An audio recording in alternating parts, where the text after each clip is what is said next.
Welcome to the Life with Joey Calvo podcast. I'm Joey Calvo. Before we get started, two things. One, you might be looking at me and saying, what the fuck happened to him? Like, did he get into a boxing match with someone and someone punched him in the eye? Unfortunately, no. What actually happened was I had a little eye surgery done. There was a lesion right where my eyelid touches my eyeball. And so they took it out. And as they took it out, they're going to let me know if it was, might have been cancerous or something. But my doctor thinks it's benign. So I'm going to look like this for at least the next one, possibly 10 podcasts, including this one. Because they said it's going to take about 2 weeks to heal. So definitely don't freak out. Don't forget your eye drops. Oh, I mean, I'm taking my eye drops. I am taking my eye drops. That's not the problem at all. And I'm supposed to pick up some ointment, but right now CVS doesn't have the ointment yet, so we're waiting for that. So it could be tomorrow or the next day or whatever. But I've got to deal with this. But also, the victims of the California wildfires still need our help. So please do what you can. They do need, gift cards, clothing, anything helps. So reach out to local organizations out there that will help. That helps them as well. Tonight, our guest is Sal Panicci. He is a Jersey guy like I am, because I grew up in New Brunswick, Somerset, Franklin Township, Somerset County area. And he's a boomer. He's a Seton Hall University SUMA graduate who worked in industrial advertising for many years, worked for Toys R Us for over 25 years in the stores, up to the area office and corporate, and was a retail development manager for men's private brands for Macy's. He's also a licensed massage therapist in the state of New Jersey, and he's a first-time author as well. So, Sal, welcome to the podcast. Thank you. It's my pleasure to be here. So I kind of gave most of it away, but outside of, how did Sal become a boomer? How Sal what? How did Sal become a boomer? I don't even have to ask my mother and father that. Okay. Yeah, it's amazing where the years have gone. It's truly amazing. Yeah. But tell me more about yourself that I didn't mention. You did a pretty good job. Yeah, okay. I grew up in Paterson, New Jersey. Okay. My father actually grew up in the same Beach Street area that Costello of Abbott and Costello grew up in. Right. Yep. And I went to a private high school at that time called Don Bosco Tech in Paterson. I think I've heard of it. Yeah. Well, being growing up in Jersey myself, I think I heard of Don Bosco. Yeah. There's Don Bosco in Ramsey still, but there were two different Salesian schools, if you will. Okay. And my guidance counselor in high school was a very nice priest called Father Paul. Mm-hmm. And not beknownst to myself, he applied to Seton Hall for me. And he had the pulls at Seton Hall because he furthered his education there. Mm-hmm. And on graduation, I found out that I was going to Seton Hall. Wow. So and that's where it all began, at Seton Hall University. Yes. Oh God, I remember when Seton Hall was like one of the greatest basketball teams in all the nation at the time. Yeah, it's totally different than today. Yeah. All buildings and everything. Back when I went, we had a campus actually. Yeah. I forgot who was the famous coach back then. I forgot his name. was in the 80s, in reference to it. But in reference to, like kind of where I grew up, and I grew up in New Brunswick. I was born in New Brunswick, but actually lived 8 blocks away from the hospital in Franklin Township, Somerset County. And one thing I could say about where I lived was we didn't have, Patterson, I was lucky to have a New Jersey transit route. In reference to New Brunswick and Somerset, where I grew up, if you needed transportation, you had to call a cab. And I actually worked for a cab company in Somerset. Actually, I worked for 2 cab companies in Somerset. Three cab companies in Somerset. And actually, I'm working on starting a casino bus service here in the Philadelphia, South Jersey area. Because as time went by, my business idea went from taxis to limousines to casino buses. And I'm incorporated in New Jersey and Pennsylvania, but the only thing is, in reference to it, is my credit scores are killing me in reference to getting funding. But that's a whole other story and a half. So you started. So after you graduated from Seton Hall, you did industrial advertising. Explain a little bit more about what the industrial advertising was. Okay, I wanted to work. I was a communication major, Mm-hmm. And back then, a communication major, they reinforced in you, if you were going to be any part of the news industry whatsoever, you tell the truth. You tell the truth, the whole truth, not your interpretation of the truth, but the truth. So when I was about to graduate, this was the Vietnam era still, I was going to be drafted. So they convinced me to join the National Guard, which I did. So I still had to go away for basic training.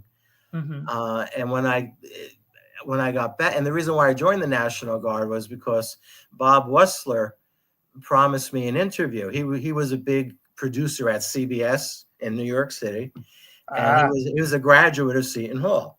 Right. So he told me, when I get done with my basic training, come to the city and we'll talk. Well, he forgot to tell me that his new city was Chicago. Oh. By the time I got out, he was transferred to Chicago, and we never talked. Oh, wow. I spent 6 months at Prudential Insurance in Newark. They did training programs for their sales team. So I, operated the camera, the boards, the mics, whatever they needed for production. And that was my only working experience, actually, as in a communication field, if you will. And, you have to eat and you have to work. So I ended up, there was a company in Nutley called Celrex Company, and they did precious metal plating. And I did industrial advertising for them. So we did ads for the industrial magazines that they advertised in and stuff like that. Right. And then I worked for the Edison Company, McGraw Edison, and it was the last vestige of actually Thomas Edison's conglomerate of companies. Okay. And they were in kind of the Newark area near Bloomfield Avenue. Yep. And then, after that, it was Toys R Us. It seemed like every 2 to 3 years I was being laid off. So a friend of mine said, "Why don't you try retail? They never lay anybody off."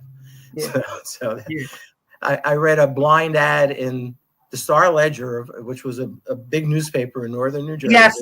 Yes, I do remember, because I used to get. Believe me, I actually had worked for a competitor at one time. I actually worked for the Home News in New Brunswick a very long time ago. Then the Home News merged with the Asbury Park Press, and when they merged with the Asbury Park Press, I was driving down to Neptune a lot, for anything I need to do. I had to go to Neptune half the time, and that was a nice hour drive at the time. And then the News Tribune in Woodbridge went down, and so the Home News acquired the Tribune in Woodbridge, and it became the Home News of Tribune. And I was there in the early to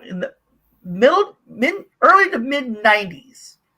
I started out as a carrier, and then I wind up going to be a warehouse supervisor, which means I was in charge of all the papers that came in, make sure all the carriers had the right amount of papers. And I came in on the weekend when the comics came in on a Friday night, and was putting comics out on the benches for the carriers for Sunday. And they got to, that's when they started letting the carriers take them out on Saturdays for the Sunday customers. Yep. That ordered the weekend papers. And the newspaper inserts, the ad inserts. Yeah, they were all in there. Yep. They were all in there. Yep. And then they turned around at the same time and made me how you mentioned corporate office in reference to Toys R Us. I actually did a little corporate office in the New Brunswick warehouse. And I actually, when a district manager was out on vacation, I was the district manager for that area until they came back. So I did a little bit of everything. And I actually had my own office. Weirdly enough, I had my own office. Even as a warehouse supervisor, they gave me my own office. And so what I did, and I'd never told this story before, when I went to work, I would go to work at like 10, 11 o'clock at night. And I would go into my office, and there was 2 chairs. And I'd take the 2 chairs and stretch it out, and I'd fall asleep on the 2 chairs. And set my alarm for like 3 o'clock to get up to open up the door for the carriers to come in, as well as the driver. And there was one carrier that was always there at 3 exactly in the morning. And believe me, I heard if I overslept, I heard the buzzer, like open that fucking door. So I know what it was like working corporate as well, in a way. Now, after all this, you were doing a retail development for Macy's. Talk a little bit about that. For Macy's? Yeah. Yeah.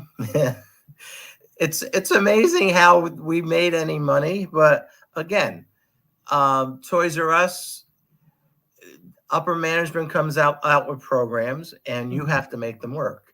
They don't really figure in that they're ever going to fail. Right. They thought of it, and it's going to work. So you have to make it work, no matter how long it takes you to make it work. Right. I started out as a temp because I took the place of a lady who was on maternity leave, and she decided not to come back, and that's when I became full-time at Macy's. I started covering 13 stores in northern to kind of mid-Jersey. Okay. So you kind of did like you kind of did like Menlo Park Mall, Woodbridge Center. Absolutely, all those. Yeah. All those. East Brunswick. Yeah. I remember those days. The racetrack at the racetrack store when it was still there. Oh, the one in Freehold? Yeah, Freehold. Yeah. That store. So that actually, New Jersey 101.5 just sent an email out that there's going to be new retail and dining experiences at the Freehold Raceway Mall. Okay. And unfortunately, Freehold Raceway took its last bet. I remember going there I went there twice. I actually went there twice. And I actually went with one of the district managers from from the Home News Tribune, and he actually got me into golf one time. We actually went out and did golf as well. So, but continue on, please. So it got whittled from like 13 stores down to 8 stores, but I covered all the men's private brands. So we had like 7 or 8 private brands. So how do you do that? One person, maybe a store gave you an employee that was supposedly dedicated to a particular brand in the store. Mm-hmm. But when you were not in the store, that employee was not in your brand. They used the employee for whatever they needed to do in the store. Right. So it's amazing how money was actually made. Profits were actually made. Mm. So it was, and you work in retail, you really work with humanity in all its forms. It's like in Toys R Us, people would open a box to make sure all the parts were there, and then they throw it on the floor and they take a closed one. Well, why did you bother? In Macy's, you just got done folding a table of polo shirts or whatever. Yeah. Somebody comes through, takes one, it's small, takes another, it's small, takes another. Well, guess what? That pile is smalls. You're looking for a large. Go to another pile. Yeah. You think they try to fold them back? Now they don't try to fold them back. So it was a very frustrating job for 8 years, but we did it. We got through it. Okay. All right. So, and then you became a licensed massage therapist. Talk about that. I was up in years at that point. I got the job at Macy's just by the skin of my teeth because at that point, I think I was 53-ish. Okay. So 8 years later, I'm 8 years older. So I was on, they laid me, Macy's did away with the program. So you had the opportunity of transferring to another program that they had, or they gave you a package. So I took the package, right? And I had 6 months of unemployment and not finding a job. And then as unemployment was about to run out, the girl that did in South Jersey what I did in North Jersey called me one day. She said, "Do you realize that unemployment will pay you, extend your unemployment, and then pay for your training in a job that is in demand as opposed to a job that is no longer in demand?" Right. So that's how I ended up at the very, very bottom. It was all these health, like phlebotomy courses and medical billing and all that. And at the very bottom was massage therapy. So that's how I ended up being trained as a massage therapist. Okay. All right. And so tell a little bit more about the massage therapist in reference to, what it really entails. You always hear different stories. Yeah, I worked to get some practical experience. I worked at one of the chains. Okay. And most people want a woman therapist as opposed to a guy therapist. Right. For whatever the reason. So, in an 8-hour shift, I would maybe get 1 or 2 sessions where a woman would get possibly 7 or 8. Yeah. So after a year and a half at this location, and all I did basically during you don't get paid unless you do a session. Right. So you sit there and you do the laundry, you wash the towels, you fold the towels. And that's basically what I did. Oh. So after that, I went out on my own. So we're all basically independent contractors. Okay. But what sprung up was all these appreciation days that corporations have. So there's medical appreciation days and teacher appreciation days and whatever.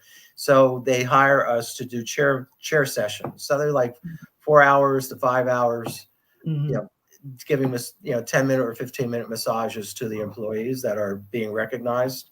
Okay. So it's and you make you're paid more money for doing that anyway. So it works out well.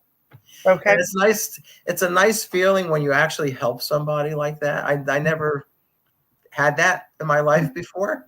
Yeah. And when somebody truly says, "Oh, great, I feel so much better now," it's like, and you advise them of what they're doing wrong. And there's a syndrome now called tech neck syndrome, which is an actual medical syndrome.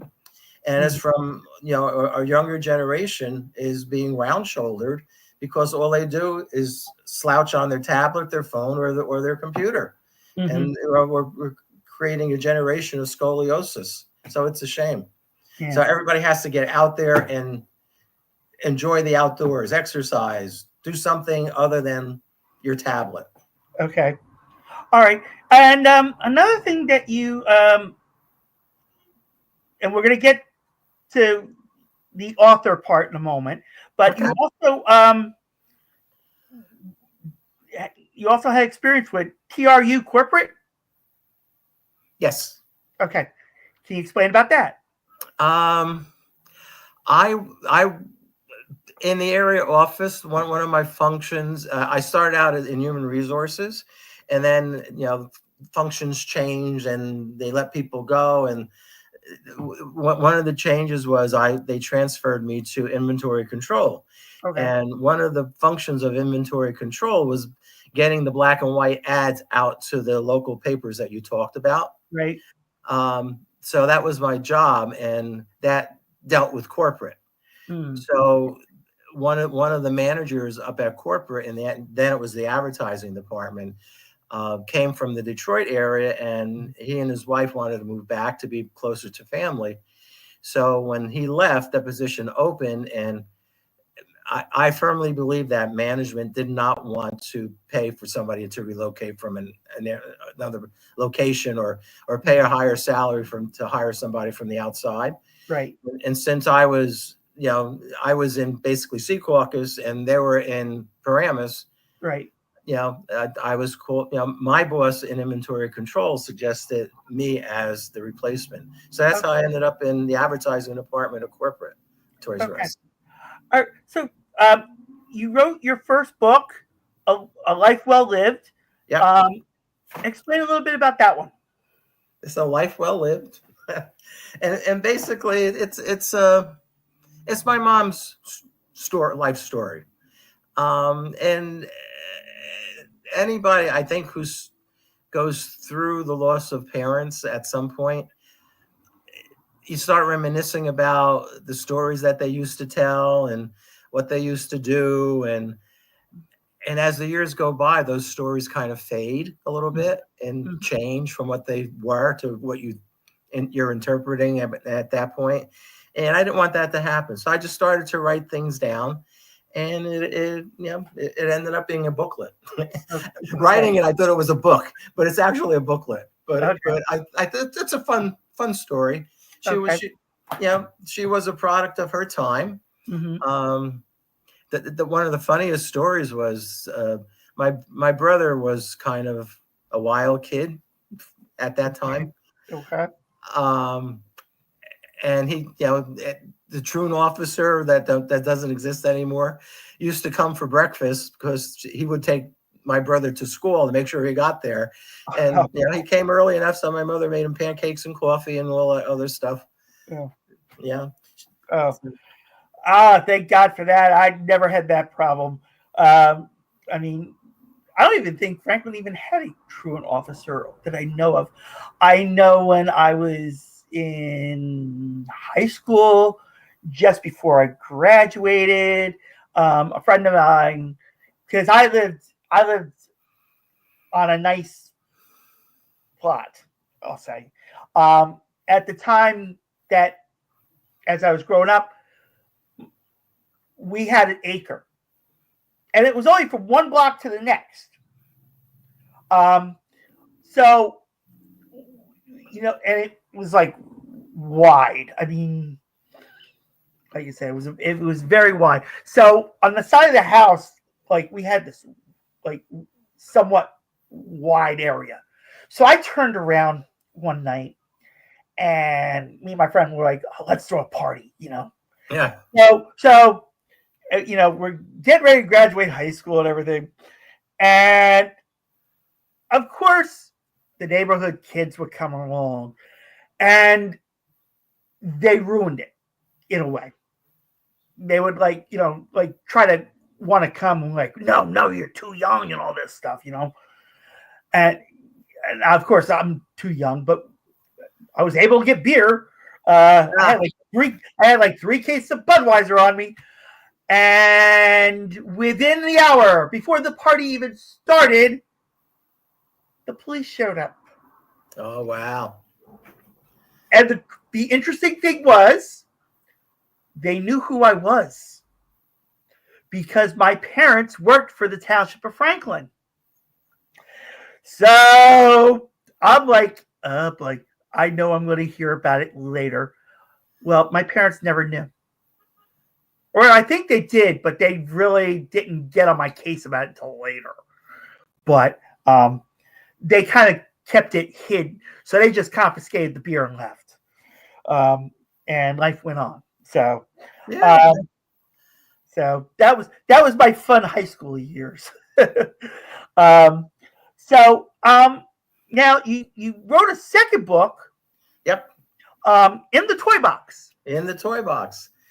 This is my life in the stores at Toys, because I started at Toys R Us in the management training program for the stores. So it's my experience at the store level and at the area office level as well.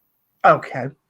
All right. And of course, you in your bio, you were never one to fictionalize or pull a storyline out of thin air. So everything you practically did came from experience. And you mentioned about your mom, that she was around. I don't know if she was around when you wrote the book. No. Because I wrote in the toy box after her, her memoir, basically. Yeah. But she was a woman who thought any job was a good job as long as it was a job. Yeah. As opposed to today, you should go out and do what you want to do because life is too short. And all of a sudden, my mother would say, "You don't want to do that, do you?" if she felt you were making a mistake. Yeah. Well, one thing with my mom, she is still with us. Number one, she'll be 94 in July. Oh, God bless her. And she had 7 of us. Wow. So we're gonna play it. I'm gonna do a quick little. Where do you think I fall in those 7? Are you the baby? Yes, I am. Okay. I'm the baby. Yes, I am the baby one. And I just turned 54 in March. The oldest one is 20 years older from a previous relationship. So it ranges from 70. Well, they're 73 right now. And unfortunately, my oldest brother, passed in before I even got married. He passed. I think he passed before I got married. Wow. Yeah. Because when he was married himself, his wife had leukemia, and his wife had passed. And as soon as his wife passed, that was it. He went. He was like, he just gave up, and he just practically just said, "You know what? I'm done." And he went to go be with her, and you never would think that love really was that deep like that. So yeah, being the baby of the family, I got the most disciplined in reference to it. I mean, I had 4 brothers and 3 sisters. All my 3 sisters are still living, and the oldest 2 passed away. Like I said, the one died before I got married. The second one died while I was separated from my ex-wife. It started first he was diagnosed with cancer, and then caught COVID and died of a stroke. Oh, jeez. So he went boom, boom, boom.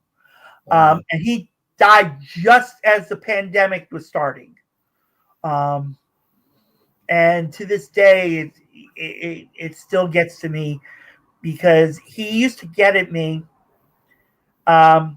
because I ruined his 10th birthday, literally. I'm sorry, you ruined his what? I ruined his 10th birthday. Oh, jeez. because I was born in March. His birthday was April. and I came home on his birthday. Oh. So instead of a birthday party for him, it was welcome to the world, me. Oh. And he wasn't too happy. So until he passed, he'd always get me on it. He was like, "You ruined my 10th birthday." I'm like, "Thank you for reminding me." Like, and to this point, even after his passing, I'm like, "Yeah, I still ruined your 10th birthday." But those are the cute things that we used to, that, stick with you. Yeah, You know? yeah. It's true. Yeah, and he wound up being one of the greatest brothers. The one that's with me now actually lives with my mother. Is now more in charge. In reference with my sister, one of my youngest sister, no, middle sister. Yeah, middle sister. Because my middle sister is her executor at this time, and does make sure everything gets taken care of. And so the only brother that's remaining is living with her, and he has a daughter, and my niece, who also shares a birthday with someone I know very, very well. Literally is a shut-in. The only time this person ever came out of the room is to go to work or go be with the relationship she was in at the time. Outside of that, if I was there, nothing.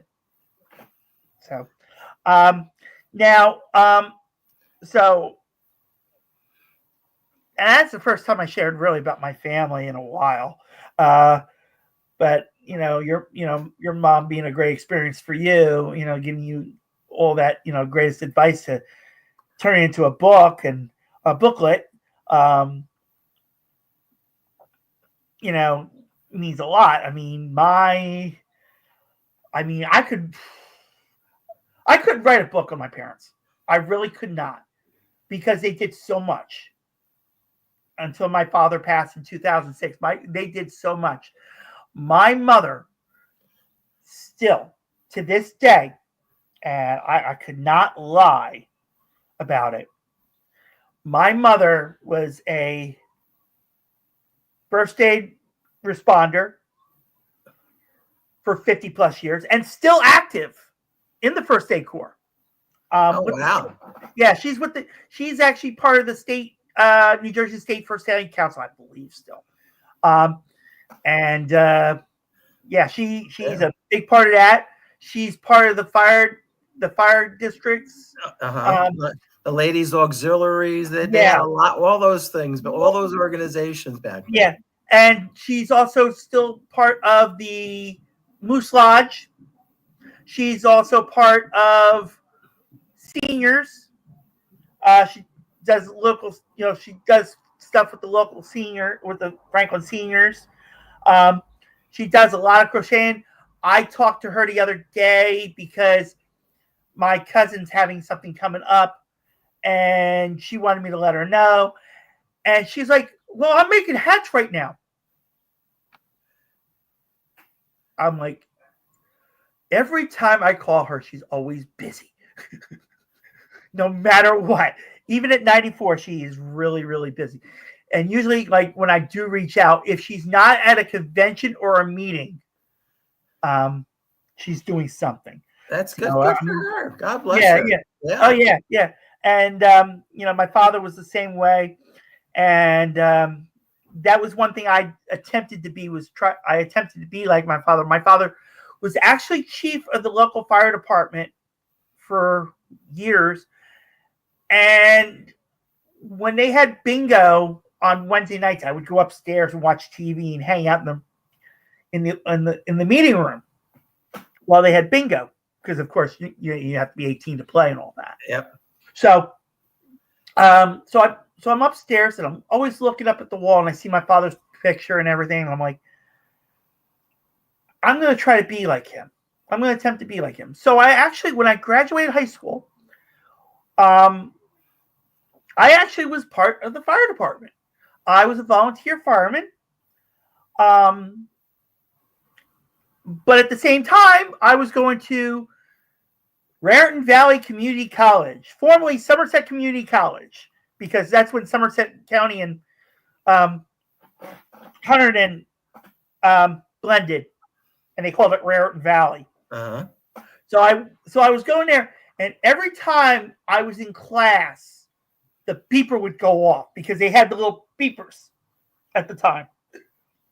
So if a call came in, you got beeped.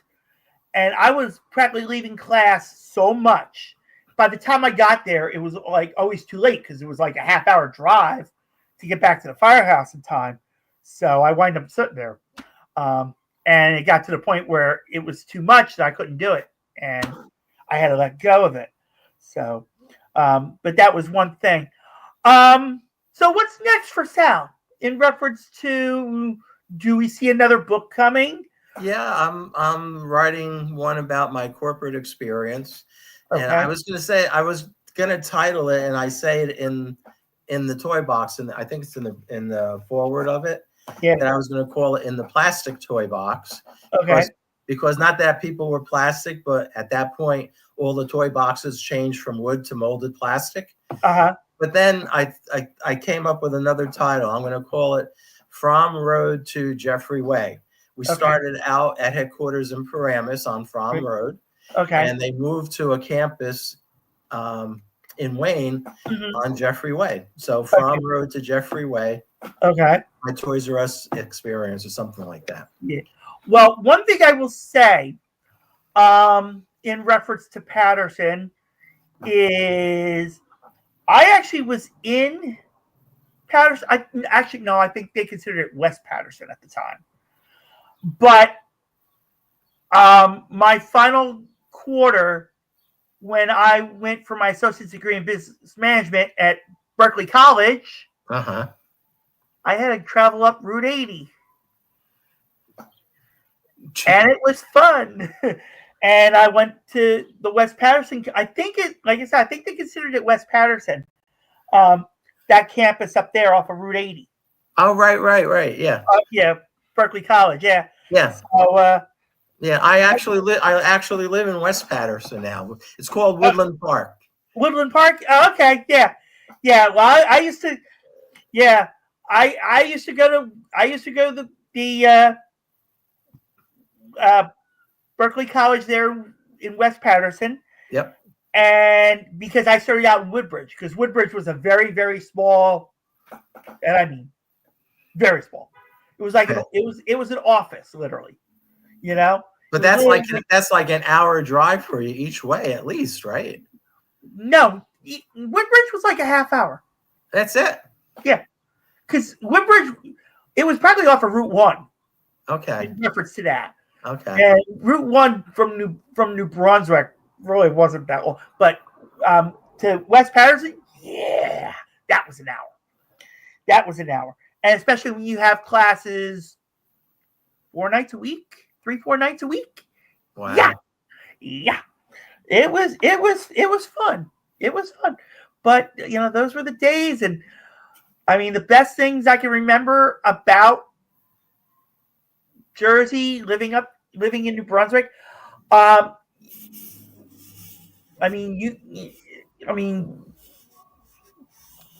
thing I'll say is when I worked in a supermarket, and I don't think I ever told this story to anyone, but I worked in a supermarket.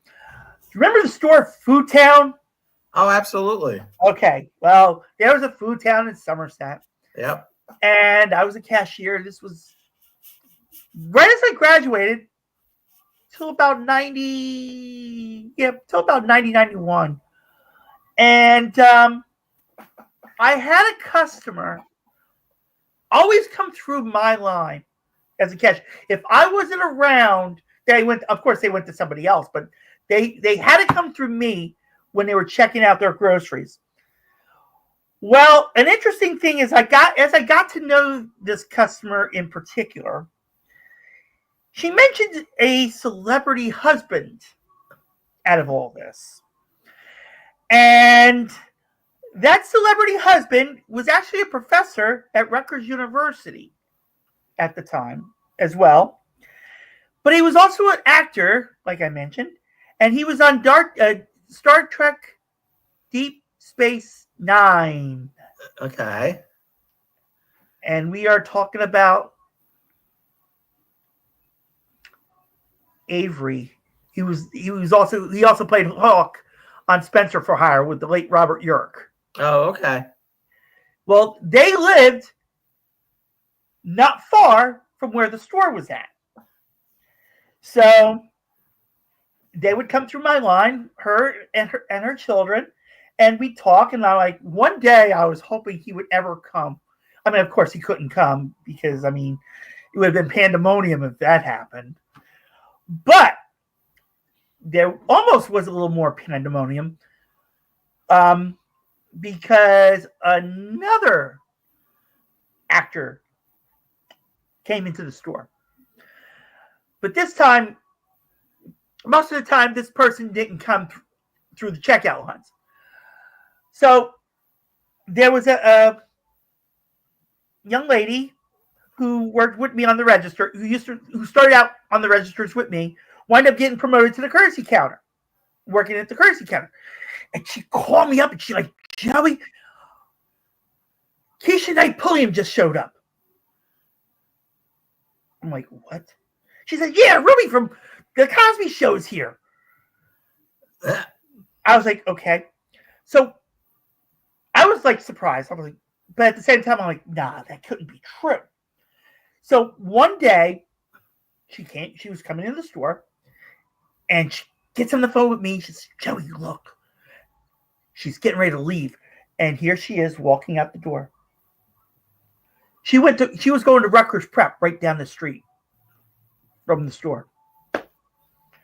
And I was amazed about it. But yeah, I had celebrity ties as well. Matter of fact, I'm not a Giants fan. Okay. I'm not a Jets fan either.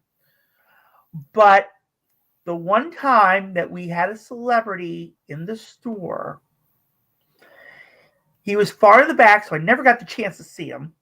But Phil Simms was in the store doing yeah. A long time ago. Yeah. Now, so that, there was my celebrity time. But I also, after I graduated high school, met my first girlfriend while working in the supermarket. Matter of fact, she was my bagger, and she would bag all the groceries for the customers.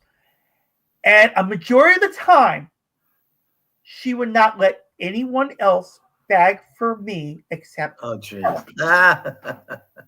And what happened was we wind up going bowling one night and a relationship happened.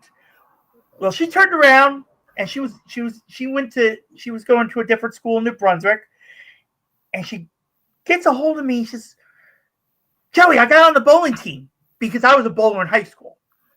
So I'd go out bowling at least once a week. So she gets on the bowling team. And do you remember the Pro Bowlers Tour that used to happen in North Brunswick? Yep. At Carrier Lanes? Yes, I remember. I do remember that. That's where I bowled. Okay. And when I bowled, I had the privilege of meeting the late Mark Roth. PBA great Mark Roth. And also Johnny Petraglia. Oh, okay. Who hosted the PBA championship there. So the one day, my then girlfriend was bowling on the lanes. Her coach turned around and made me coach. Literally, I was coaching these girls. He didn't. I don't know if the guy knew what he was really doing. about being a bowling coach, but he was like turning to me more about it than he was doing it. But I kind of was like in the shadows of it. It didn't bother me. I didn't care. But it was like I was like really coaching because some of her friends were on the bowling team as well. And so I kind of was like helping them out. But one day, Mark Roth was just standing there. We just started talking about all these bowlers, all these boys, all these boys bowling teams from East Brunswick, South River, Franklin, all these teams.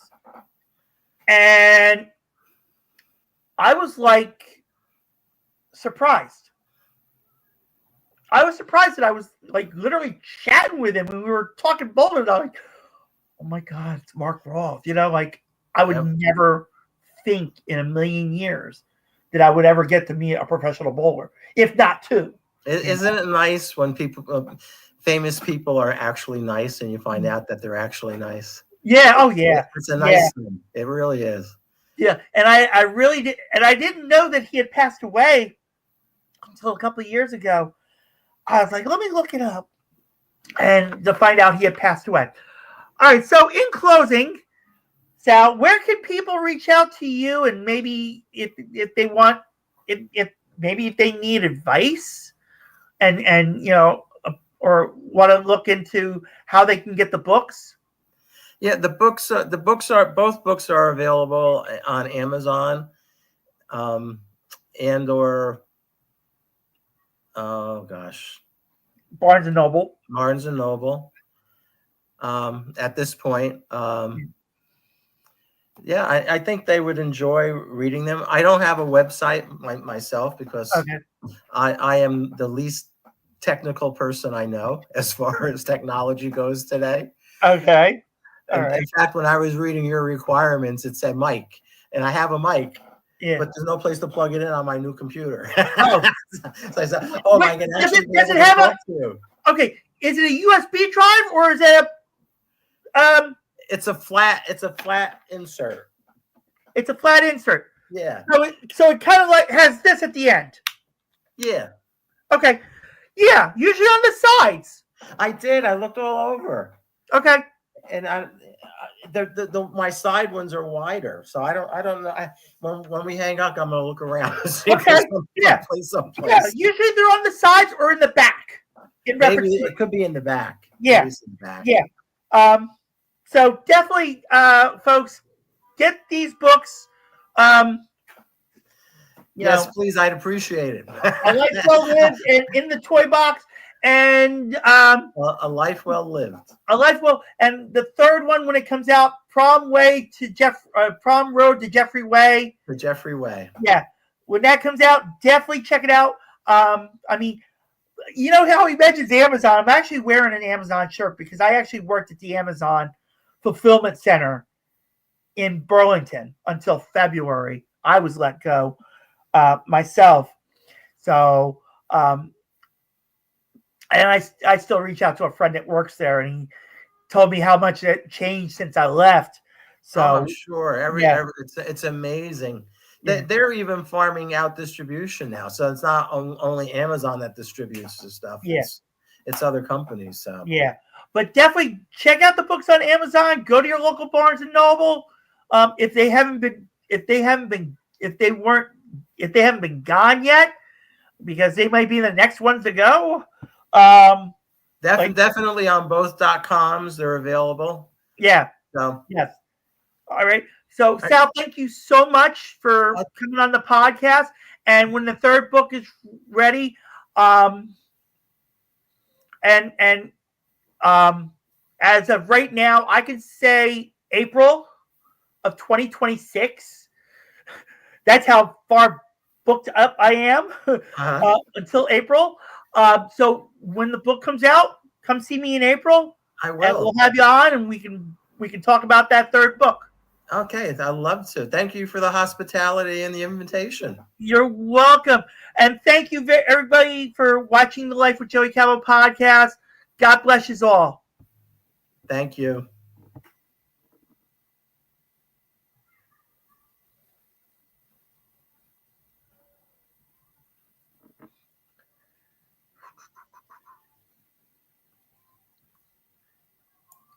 it's a out. My